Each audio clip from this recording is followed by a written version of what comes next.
And we are back with the third segment of the GSMC Basketball Podcast presented by the GSMC Sports Network.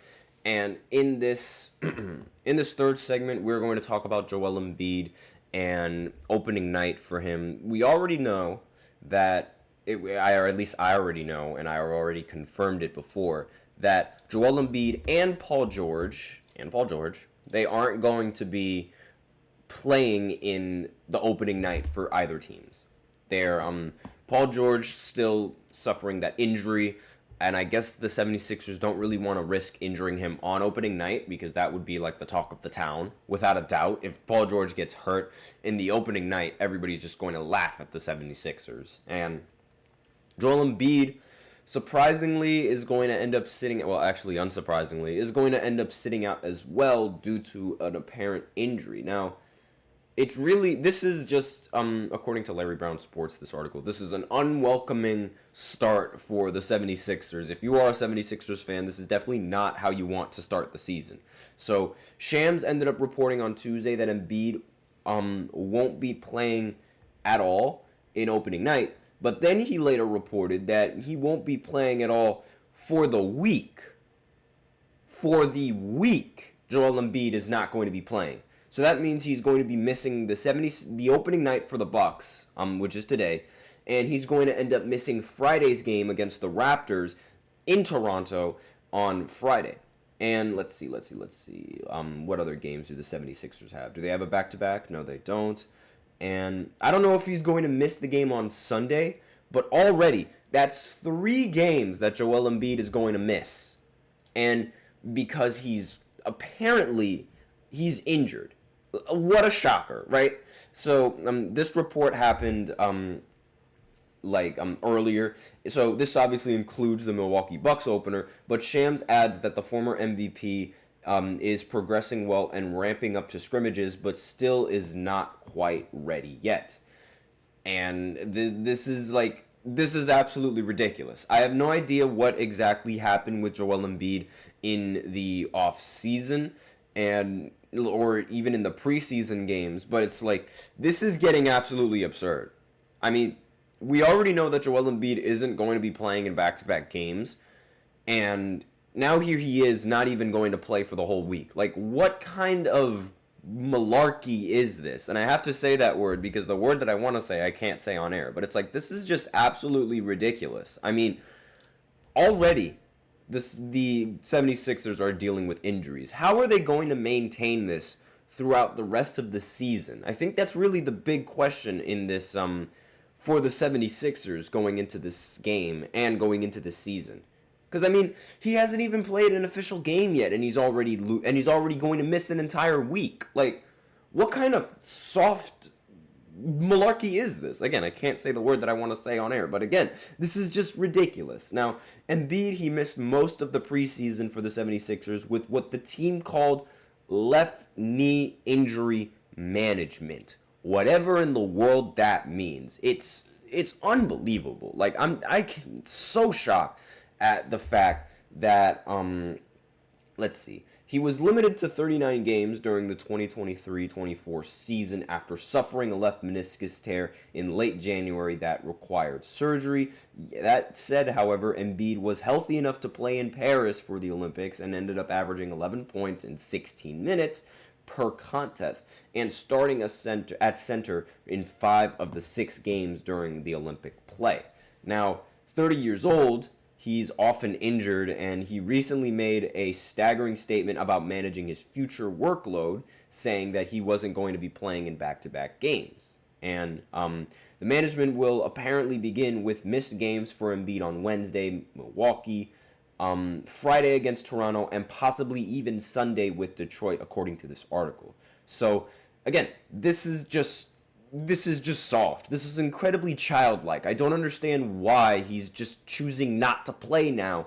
And the reason why I say it's childlike is because his style of play encourages him to continue to get injured every single time. And let me go off my rants. Manzano's in the chat saying, I'm going to say this, and Laker fans are not going to like it, but I think you guys got lucky the Timberwolves had no chemistry and no heart that game, and you guys took advantage of it. and I don't think that happens the next time you play Minnesota. I think they blow you guys out. Yeah, that is just an absolutely egregious take right there. The Lakers ended up shooting 5 for 30 from the three-point line, and they still ended up winning. They did not need LeBron in this game, and they still ended up winning. There was no luck involved in this win. Not to mention the fact that the Timberwolves, they were actually making this game close towards the end up until JJ Redick called that timeout. And it's way too much of a coincidence that JJ Redick calls a timeout the minute the Timberwolves start to mount a comeback, and the Lakers immediately stop that right there. There was absolutely no luck involved in that game. And if anything, the Lakers, they had some really, really bad shooting luck in this game. Losing to a team that goes 5 for 30 from the field is just unacceptable. Not to mention the fact that the Lakers almost doubled the Minnesota Timberwolves in points scored in the paint, which is something that the Minnesota Timberwolves just weren't doing for some reason. There was no luck involved. Absolutely no luck involved. And I do understand your argument saying that the Timberwolves, they don't really have the team chemistry and they weren't playing with heart, but whose fault is that? Like, whose fault is that they weren't playing with heart? It's not a luck type of thing to play with heart. It's not a luck type of thing to almost win this game and then end up not being able to win it because a coach actually calls a timeout and it makes the adjustments. Like, not to mention the easy looks that the Lakers were actually able to get in this game. There was no luck involved in this win at all. Bronny was playing in this game. There was no luck involved in this game. Like, come on now. You can't just say that, given how the Lakers actually played in this game. Not to mention the fact that Rudy Gobert was getting absolutely ragdolled in the paint by Anthony Davis and getting dunked on by Roy Hachimura in the first 2 possessions of the game. There was no luck involved. Like I said before, imagine if the Lakers actually hit just a couple more three-pointers. Again, 5 for 30 from 3 is very bad, and they still were able to come out with this win. And imagine if LeBron actually played like LeBron. Instead of going 7 for 16 from the field, probably scoring around 25 points. There was absolutely zero luck involved in this game.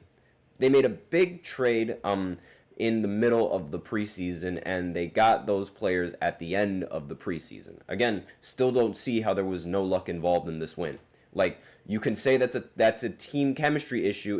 There was no luck. Like, there's none of that was here in this game. And I mean, you could say that the Lakers were ending up getting.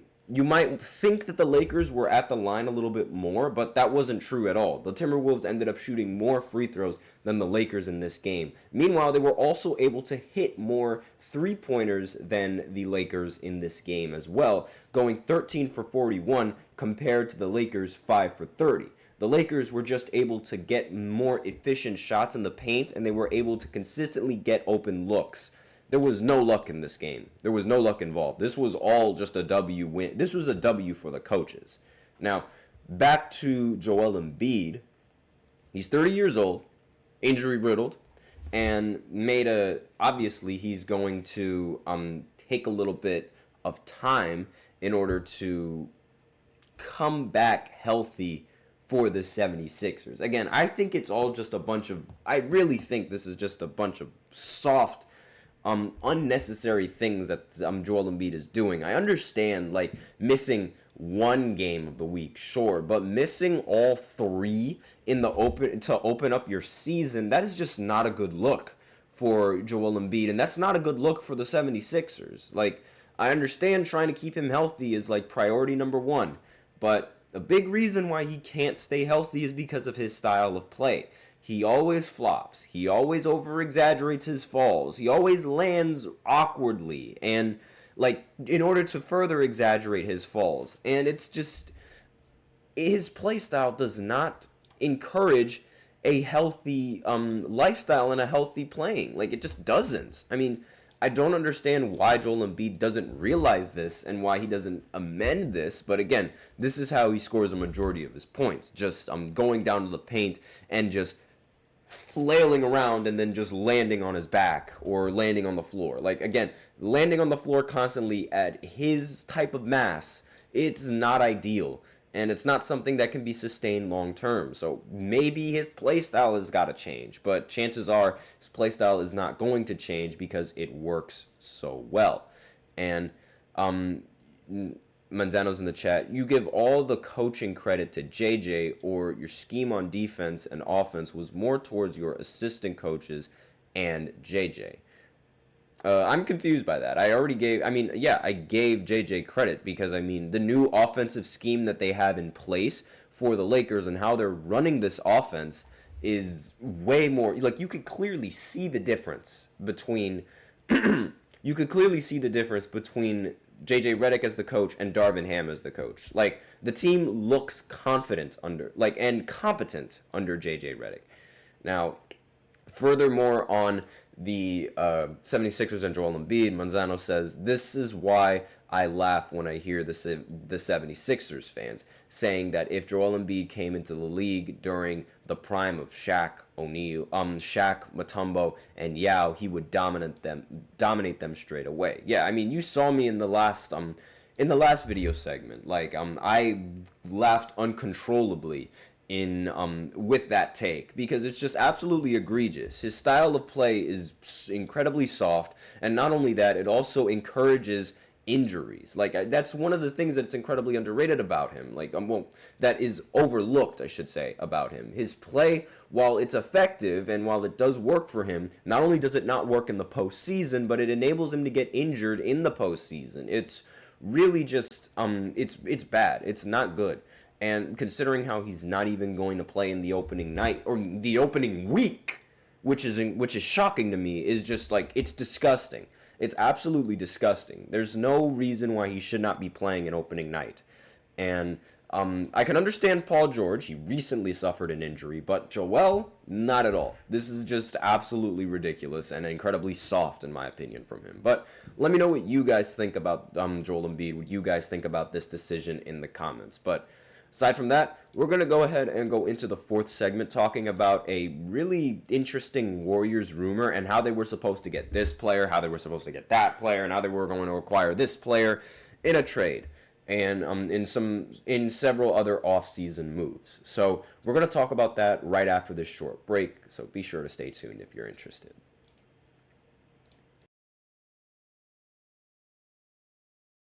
For the best and latest podcasts available anywhere, go to the podcast app on your cell phone and type in GSMC to access free content-rich podcasts on health and wellness, book reviews, sports, entertainment, relationships, social media, movies, technology, finance, and even weird news. Subscribe and download the GSMC Podcast Network's family of shows, available everywhere podcasts are found.